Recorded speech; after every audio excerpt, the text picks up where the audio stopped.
بسم اللہ الرحمن الرحیم۔ السلام علیکم۔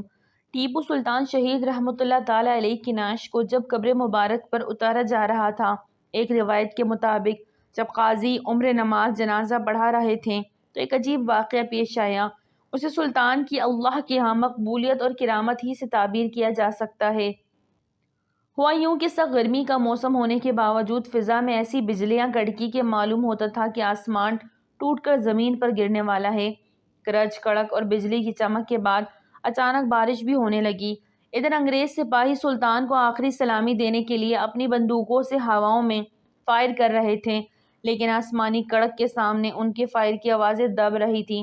گویا قدرت کہہ رہی تھی کہ آج ہم اپنے بندے کا آسمان پر تم سے ہزاروں گنا بڑی توپوں کی آوازوں سے استقبال کر رہے ہیں۔ بارش کا کوئی موسم نہیں تھا، لیکن آسمان پھر بھی بارش برسا رہا تھا، گویا وہ بھی آنسو بہا کر زمین والوں کے غم میں شامل ہو گیا تھا۔ اسی طرح ممبئی میں اسی رات انگریزی فوج کی کیمپ پر بجلی گری تو اس سے 2 انگریز سپاہی ہلاک اور کئی زخمی ہو گئے۔ گھروں میں بند لوگوں پر بھی لرزہ طاری ہو گیا۔ بادلوں کی خوفناک آوازوں سے کانوں کے پردے پھٹنے لگے۔ دریائے کاوری میں بھی ایسی رات خلاف معمول طغیانی آ گئی۔ سرنگا پٹم میں رہنے والے بوڑھوں کا کہنا تھا کہ دریائے کاوری میں اس طرح کی طغیانی انہوں نے پہلے کبھی بھی نہیں دیکھی تھی۔